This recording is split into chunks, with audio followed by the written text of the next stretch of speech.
KM hospital के बारे में मैंने अभी पूरी इन्फॉर्मेशन ली है।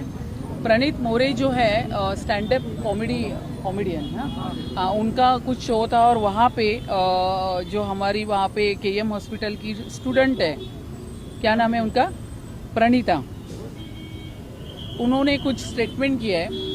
मला असं वाटतं अभिव्यक्तीचं स्वातंत्र्य हे प्रत्येकाला आहे, पण त्याचा अर्थ हा नाही की तुम्ही त्याचा अतिशय घाणेरडा अशा पद्धतीने स्टेटमेंट करणार।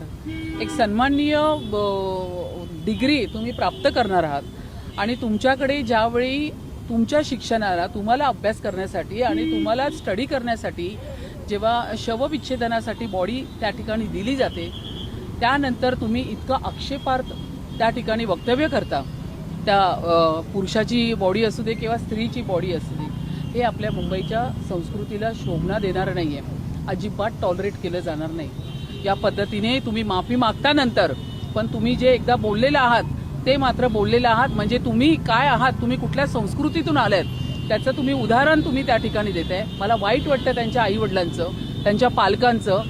आईवडील कर्ज लोन सगळं काढून तुम्हाला शिक्षण देतात, तुम्हाला हॉस्पिटलला त्या ठिकाणी एक तर मुंबईसारख्या ठिकाणी ॲडमिशन मिळणं म्हणजे केवढी मोठी गोष्ट आहे। करोडो रुपये खर्च करून तुम्हाला ह्यासाठी पाठवतात।